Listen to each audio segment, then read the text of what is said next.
was a comment on the last post that made me remember an event from my childhood that I always took as odd, but never considered it to be related to any of these stories. I now know that it is. It's funny how memories work. The details might be present in your mind, though scattered and disarrayed, and then a single thought can stitch them back together almost instantly.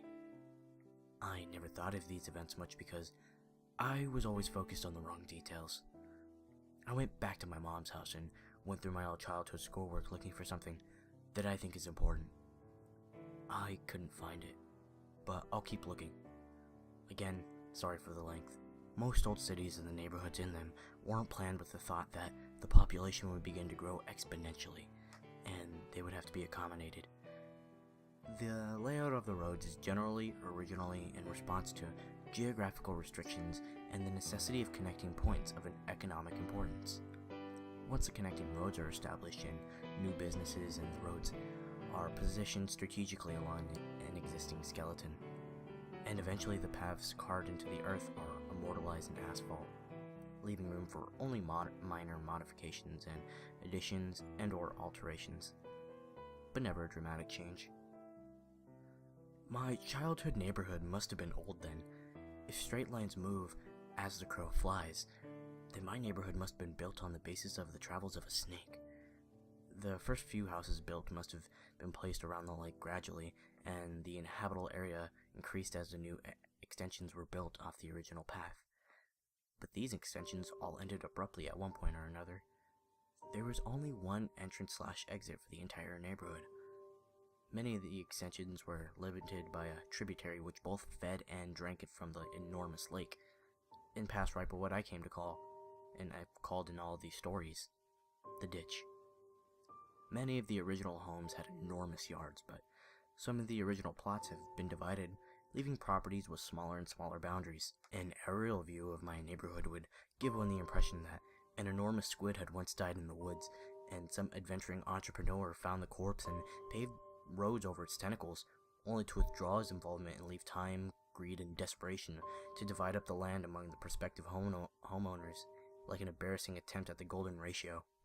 From my porch you could see the old houses that surrounded the lake, but the house of Mrs. Maggie was my favorite. She was, as best as I can remember, around 80 years old, but despite that she was one of the friendliest people I had ever met. She had a head of loose-set white curls and always wore light dresses with floral patterns.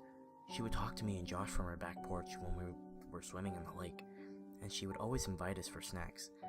She said that she was lonely because her husband Tom was always away on business, but Josh and I would always decline her invitation because, as nice as Miss Maggie was, there was still something odd about her. Every now and then we would swim by and she would say, "Chris and John, you're welcome here anytime," and we could still hear her yelling that when we were walking back to my house. Mrs. Maggie, like many of the other older homeowners, had a sprinkler system that was on a timer, though at some point over the years her timer must have broken because the sprinklers would come on at various points during the day, often even at night all year. While it never got cold enough to snow very much, several times each winter I would go outside in the morning and see Mrs. Maggie's yard transformed into a surreal Arctic paradise by the frozen water. Every other yard stood sterilized and dry by the biting frost of the winter's cold. But right there, in the middle of the bleak reminder of the savagery of the season, with an oasis of beautiful ice hanging from stalactites from every branch of every tree and every leaf of every bush. As the sun rose, it reflected off each piece of ice, splintered the sun into a rainbow that could only be viewed briefly before it blinded you. Even as a child, I was struck on how beautiful it was, and often Josh and I would go over there and walk on the ice grass and have sword fights with the icicles. I remember I asked my mom once why she left it like that. My mom seemed to search for an explanation before she said, "Oh, well, sweetie, Mrs. Maggie is sick a lot, and sometimes when she gets really sick, she gets confused. That's why she messes up yours and Josh's name sometimes. She doesn't mean to, but she just can't remember. She lives in that big house all by herself, so it's okay if you talk to her when you swim in the lake, but when she invites you in, you should keep saying no. Be polite. Her feelings won't get hurt." But she'll be less lonely when her husband comes home, though, right? How long will he be away on business?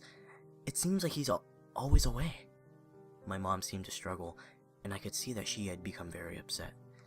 Finally, she answered, Honey, Tom's not coming home. Tom's in heaven. He died years ago, but Mrs. Maggie doesn't remember.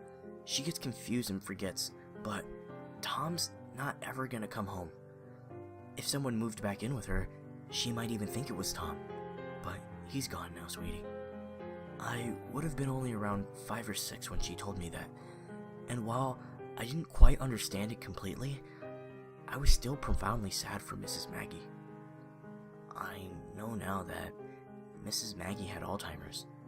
She and her husband Tom had 2 sons named Chris and John that the two had worked out their payments to plan the utility companies and paid for Mrs. Maggie's water and electricity, but they would never visit her.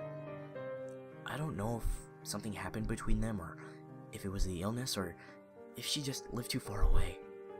But they never came around. I have no idea what they look like, but there were times when Mrs. Maggie must have thought that Josh and I looked like they did when they were children. Or maybe she saw some part of her mind so desperately wanted to see, ignoring the images translated down to her optic nerve, and just for a little while, showing her what used to be. I only realize now how lonely she must have been. During the summer after kindergarten, before the events of balloons, Josh and I had taken exploring the woods near my house, as well as a tributary of the lake. We knew that the woods between our houses were connected, and we thought it would be neat if the lake near my house was somewhat connected to the creek around his. So we resolved ourselves to find out. We were gonna make maps. The plan was to make 2 separate maps and combine them.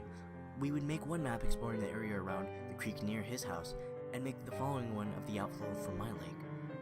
Originally, we were gonna make one map, but then we realized that that wasn't possible since I'd started drawing the map and the area was so huge from my house that the route between his wasn't to scale. We kept the map and for the lake at my house and the map from the creek at his house, and we would add to each when we stayed the night at each other's houses. For the first couple of weeks, it went really well. We would walk through the woods along the water and pause every couple of minutes to add to the map, and it seemed like the 2 maps would come together any day. We had no equipment needed for the job, not even a compass, but we tried to make do. We had the idea to impale the earth with a stick for each time we ended our venture, so that we would come upon the stick in the other direction for the next weekend. We would know we had joined the maps. We might have been the world's worst cartographers. Eventually, however, the words came together to a thick near the water coming from the lake. We were unable to proceed any further. We lost interest in the whole project for a bit, and reduced our exploration significantly, though not completely, when we started selling snow cones. After I showed my mom all the pictures that I had taken home from school, she took away my snow cone machine and our interest in the maps revitalized. We had to come up with another plan though. After I showed my mom all the pictures I had taken home from school and she took away our snow cone machine, our interest in the maps revitalized. We had to come up with another plan. Although I didn't understand why, my mom had placed what I considered to be extreme severe restrictions on what I can do and where I could go, and I had to check in frequently if I went outside to play with Josh. This meant we couldn't go very far in the woods to continue to look for a new path. We thought we could just swim when we got to the cutoff of the woods, but clearly that wouldn't work since the map would get wet.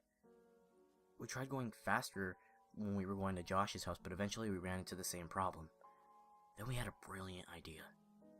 We'd build a raft. Due to the construction in the neighborhood, there was a large amount of scrap building material that the company would set in the ditch to keep it off-road and off-site since they no longer needed it for building. We originally conceived it for a formidable shipbuilding, complete with a mast and an anchor, but this quickly diminished into something more manageable. We set aside the wood and took large pieces of styrofoam that were backed with foam board and tied together with rope and a kite string. We launched our vessel a little down from Mrs. Maggie's and waited for Welder as she motioned us to come back her way. But there was no stopping us. The raft worked really well, and while we both behaved and spoke as if the functionality of the raft was a given, I know at least I was a little surprised. We each had a fairly long tree branch to use as a paddle, but we found it was easier to simply push against the land under the water than actually use them as intended. When the water became too deep, we'd simply lie on our stomachs and use our hands to paddle the water, which still worked a bit less well. The first time we had to resort to that of the method of propulsion. I remember thinking that from far above it must have looked like a colossally fat man with tiny arms was out for a swim. It actually took us several trips to get the raft to the impassable patch of woods that marked the farthest we had ever made it. After we had come up with the idea of marking the ground with a stick, we had taken out the running through the woods until we got to the stick, and then, as carefully and precisely as we knew how, charting our course. This meant that the impasse was actually quite a bit away. To sail from around my house all the way to the blockade in the woods was taking longer than we expected. We'd sail for a bit and then dock off the raft, and then next time we'd run through the woods to get the raft and go a little farther. We continued this well into the first grade. Josh and I were assigned into different groups that year, so we didn't really see each other during the day, so our parents were more willing to let us hang out all weekend. What's more, Josh's dad had taken a lengthy construction job that required him to work over weekends, and his mother was on call, so this meant that Josh would stay at my house most every weekend for weekends on end. We should have been making excellent progress, but we finally made it to the impasse and had a quick opportunity to explore past it. The woods were simply too thick, and the water had eroded the land to the point where there was nearly a 2-foot rise of earth over the tributary, which exposed the twisting and the damp roots of the trees above. We'd have to return back every time and leave the raft at the same thick of trees that prompted us to build in the first place. Even worse, winter had arrived, so we couldn't justify leaving the house in our swimsuits. We were getting nowhere. We'd always have to come home before we could gain much ground. On a Saturday around 7 p.m., Josh and I were playing when one of my mom's co-workers knocked on our door. Her name was Samantha, and I remember her well now because I would propose to her a couple years later when I was visiting my mom at work. My mom said that she had to go to work and fix a problem that had arisen, and that she'd be back in about 2 hours. Her car was being repaired, so she would have to ride with Samantha, but I gathered that the problem was probably Samantha's fault, and discussing it in the car was why she would only take 2 hours. She said that under no circumstances were we allowed to leave the house or open the door to anyone. And she was in the middle of explaining that she would call every hour once she got there to check in, but she ended that statement prematurely when she remembered that our phone had been turned off for delinquent payments.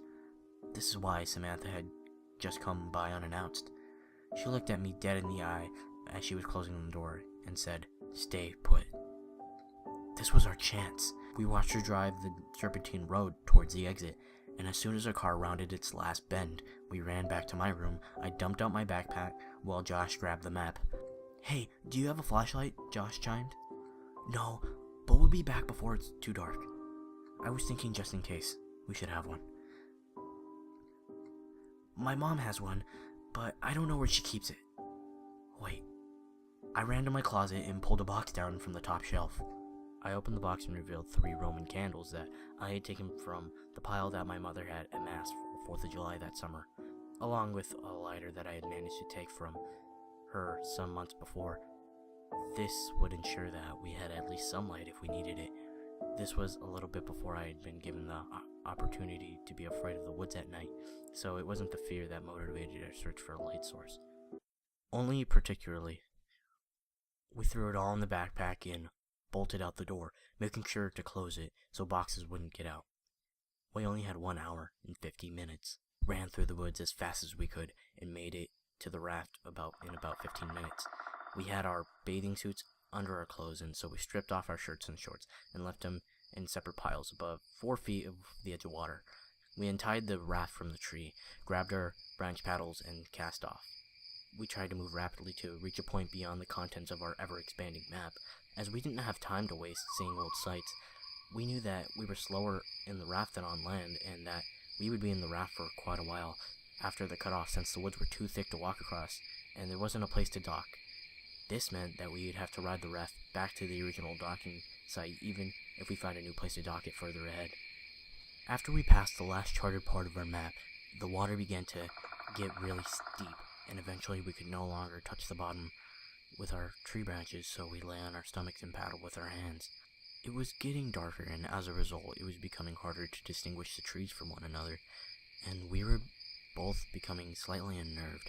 In the interest of making good time, we were paddling fast with our arms, but this caused a lot of noise as our hands repeatedly confronted then broke the water's surface tension. During these periods, we could both hear the crunching of the dead leaves and snapping of the fallen sticks in the woods to our right. As we would slow our pace and quiet our actions, the rustling in the woods would cease, and we began to wonder if it was really there at all. We didn't know what kinds of animals reside this far into the forests, but we did know that we didn't wish to find out. As Josh amended the map that I was illuminating with the lighter, we suddenly confronted the fact that the sounds were not imagined. Rapidly and rhythmically we heard crunch, snap, crunch. It seemed to be moving slightly away from us, pushing through the woods, just beyond our map. It became too hard to see. We had misjudged how long the sun was gonna linger. Nervously, I called out, "Hello, hello." There was a brief moment of breathless tension as we lay in the static in the water. The silence was suddenly broken by laughter. "Hello?" Josh crackled. "So what?" "Hello, Mr. Monster of the Woods.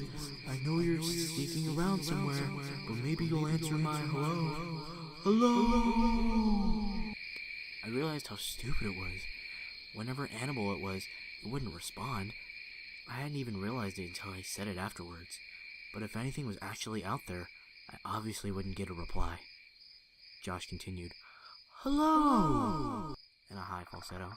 "Hello!"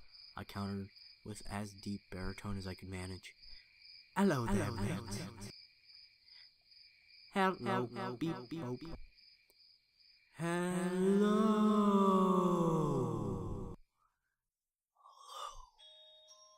It was whispered and forced as if it was powered by the last breath in a pair of deflating lungs. But it didn't sound sickly. It came from a spot just off the map, which now sat behind us. Then we had to turn the raft around and slowly shifted the raft and faced the direction of the sound that I was fumbled with the Roman candles and I wanted to see. "What are you doing?" Josh hissed, but I had already lit it. As the sparkling fuse sunk into the wrapper, I held it towards the sky. I had actually never shot one of these before myself, and thought just to use it like a flare in the movies. I lowered my arm once more towards the horizon. I could remember that there were several colors, but I couldn't remember how many times one of these fired before it depleted. A second ball of red burst with a fizzled above the trees, but I saw nothing. "Let's go, man," Josh pressed as his face towards the direction back home and began paddling desperately. Just once more, I lowered my arm directly towards the woods right in front of me. Another red ball of fire was launched into the tube, and it traveled straight ahead until it collided with a tree. Briefly exploding, the light in a much greater demeanor. Still nothing. I dropped the firework in the water and watched as a struggling fireball burst free only to quickly die, suffocated by the water. As we began paddling towards the direction of my house, we heard a loud, unconcealed rustling in the woods. The breaking of branches and the trampling of fallen leaves overpowered the sound of our splashing. It was running. In our panic, we jolted to the raft too violently, and I felt one of the ropes under my chest loosen. "Josh, be careful!" But it was too late. Our raft was breaking. Before too long, it had completely fallen apart. We each held onto a separate piece of styrofoam, but the pieces weren't big enough to keep us completely afloat. Our legs dangled beneath us in the winter water. "Josh, quick!" I yelled and pointed to the water right next to him. He scrambled, but it was too cold to move quickly. We both watched as the map floated away. "I'm cold, man," Josh shuddered dejectedly. Let's get out of the water." We approached the shore, but each time we attempted to pull ourselves up, we'd hear the frantic rustling thundering towards us from the woods just above. Eventually, we were too cold and weak to even try anymore. Steadily, we kicked our legs and found ourselves nearing the docking site. We toppled off the debris and tried to pull up on land, but Josh's piece slipped away and floated into the direction of the lake. We took off our swimsuits and were desperate to get into any dry clothes to shield us from the biting chill of the air. I slid into my shorts, but there was something wrong. I turned to Josh. "Where's my shirt, man?" He shrugged and suggested, "Maybe it got knocked into the water and floated into the lake." I told Josh to go back to my house, and to say that we were playing hide-and-go-seek if my mom was home. I had to try to find my shirt. I ran behind the houses and peered over the water, scouting along the shoreline. It occurred to me that, with any of my luck, I could find the map too. I was moving pretty fast because I needed to get home, and was about to give up when my concentration was interrupted by the sound coming just from behind me. "Hello?" I whipped around. It was Mrs. Maggie. I'd never seen her at night before, and in this poor light, she looked exceedingly frail. The unusual warmth that had wrapped her manner seemed to be almost snuffled out by the chill. I couldn't remember ever seeing her without a smile, and so her face looked strange. "Hello, Mrs. Maggie." "Oh, hi, Chris." The warmth and the smile had returned to her, even if her memories had not. "I couldn't see that it was you in the dark back there." Jokingly, I asked her if she was going to invite me in for a snack, but she said maybe another time. I was too busy looking for my map and my shirt to really engage her, but she sounded happy enough, so I didn't feel bad. She said a couple other things that I was too distracted to pay attention.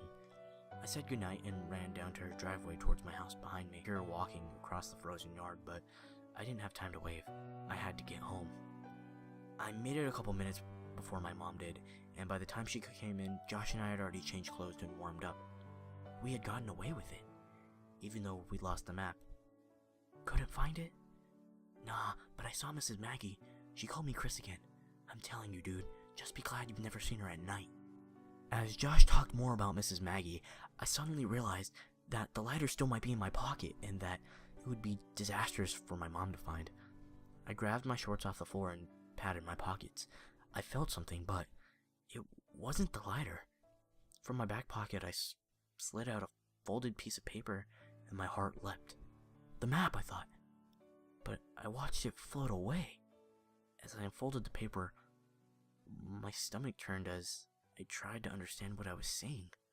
Were drawn on the paper inside of a large oval, there were two stick figures holding hands, one much bigger than the other, but neither had faces. The paper was torn, so a part of it was missing, and there was a number written on the top right corner. It was either 15 or 16. I nervously handed Josh the paper and asked him if he had put it in my pocket at some point. He scoffed at the idea and asked why I was so upset.